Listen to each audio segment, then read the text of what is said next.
Enright'ı şöyle alalım.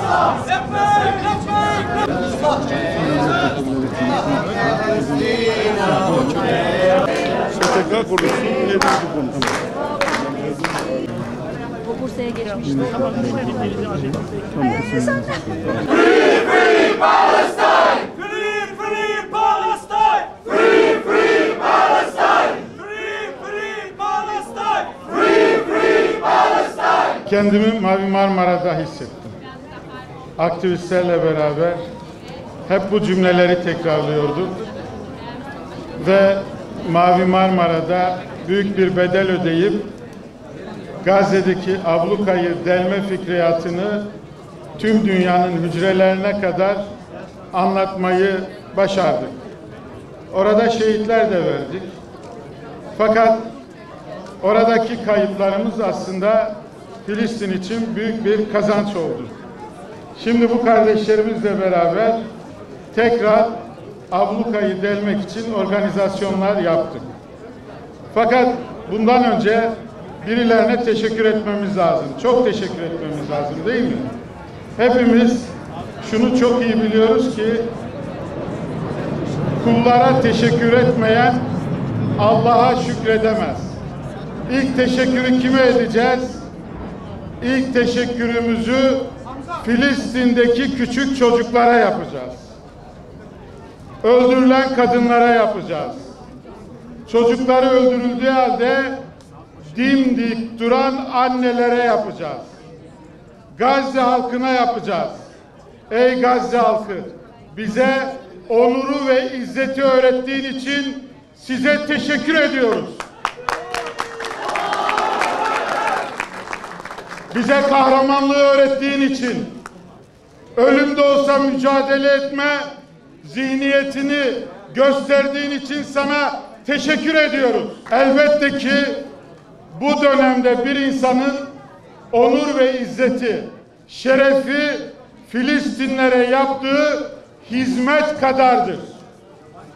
Eğer bir insan, bir parti, bir devlet, bir lider Filistin'e hizmet etmiyorsa onurunu kaybetmiştir, şerefini yitirmiştir. Çünkü Kudüs, Filistin bir insanlık meselesidir. Ve Netanyahu, Siyonizm insanlığı öldürmeye kalktı. Bunun için dünyanın bütün liderlerine sesleniyorum. Eğer halklar nezdinde kahraman olmak istiyorsanız, işte size Gazze, işte size Akdeniz, işte size karayoluyla Filistin'e gitmek. İnşallah çok yakın zamanda karayoluyla da, deniz yoluyla da Filistin'e akacağız. O günler gelecek. Hiç tereddüt etmeyin. Thank you.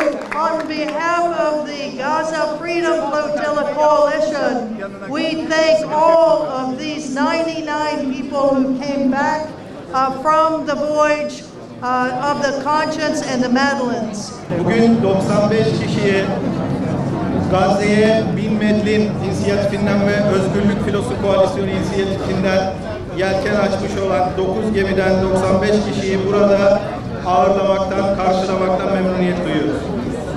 We still have 46 persons from the Conscience and the Madeleines that are still in the prison with Palestinians, with the tens of thousands of Palestinians that are in that prison. Yine hala 46 kişi şu anda İsrail tarafından bu gemilerle yol alan ve İsrail tarafından kaçırılan 46 kişi şu anda hala hapiste bulunuyor. Ve şunu hatırlatmak önemli ki aynı hapishanelerde 10.000'den fazla Filistinli de tutuklu bulunuyor.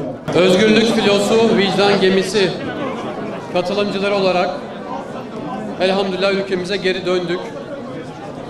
Bizler gözaltı süreci içerisinde buraya geldiğimizi öğrendik ki ateşkes gerçekleşmiş ve bu bizi çok mutlu etti. Bizler yaklaşık 130 mil mesafedeyken Siyonist işgalci İsrail tarafından kaçırıldık gözaltı süreçleri oldu. Sonrasında buraya geldik. Fakat şunu özellikle söylemem gerekiyor ki bizler gözaltına alındığımız hapishane Gazze'ye yaklaşık 30 kilometre mesafedeydi. Hapishane sürecinde oradaki bombardıman bizler tarafından duyuldu, çatışmalar duyuldu.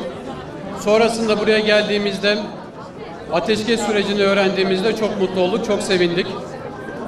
Şunu hiçbir zaman unutmayalım ki Gazze için yapılan, Filistin için yapılan, Mescid-i Aksa için yapılan her şey, her adım Allah tarafından yüceltiliyor.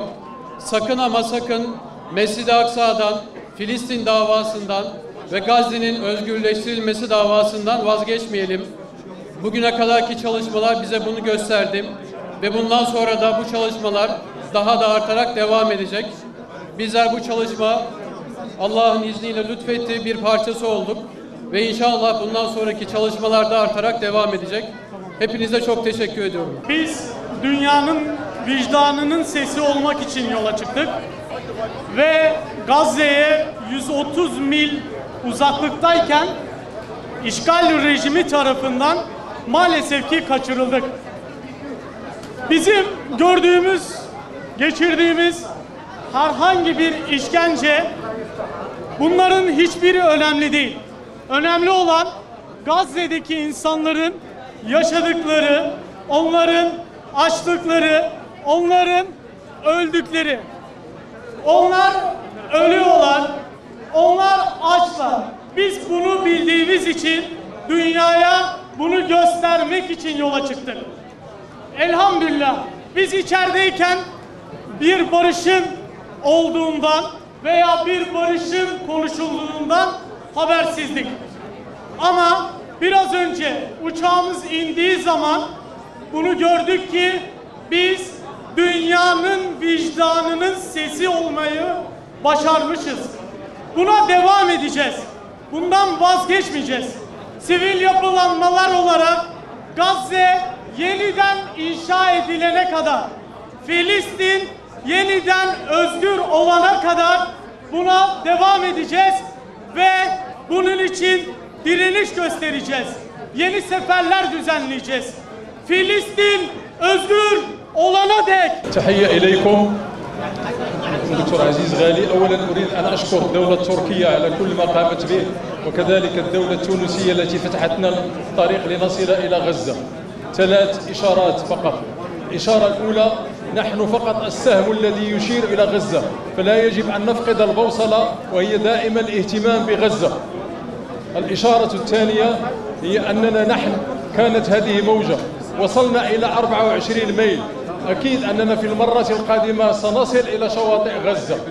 الإشارة الثالثة يجب أن نتحدث كذلك على السجن كيدوزيد الذي كنا فيه، فنحن كنا عدد قليل لكن عدد السجناء هناك 10,000 سجين فلسطيني اليوم، من بينهم 400 طفل، من بينهم مروان البرغوثي الذي يقضي 45 سنة في نفس السجن. لما كنا في الزنزانة الانفرادية. Öncelikle bize gösterdiğiniz değerli ilgi için teşekkür ediyorum.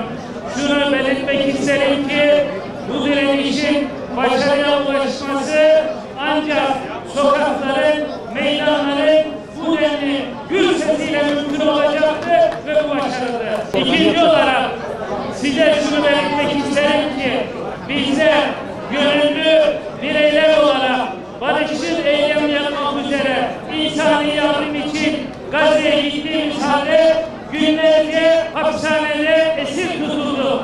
Biz de belki birkaç gün kaldık ama orada on binlerce Filistin'in ve yüzlerce bebeğin çığlıklarını günlerce işittik. Biz bunu asla unutmamalıyız. Özellikle de belirtmek istediğim bir şahıs ise direniş öncülerinden Mervan Karbuzi ise tam 45 yıldır aynı cezaevinde mahkum olarak bulunuyor. Üçüncü olarak arz etmek istediğim husus şudur ki bizim mutlaka bu filoları sadece limanda değil, bizzat Gazze'ye ulaştırıncaya kadar mücadeleye devam etmeliyiz. النقطة الثالثة هي أن من خلال هذه الفلوتيلا أبلنا على أن بواسطة قوة الشعوب وبواسطة وحدتنا نستطيع أن نحقق الكثير. Şunu son olarak belirtmek belirtmek isterim ki bu filonun, bu barışın gerçekleşmesi, ateşkesin sağlanması, esirlerin kurtulması,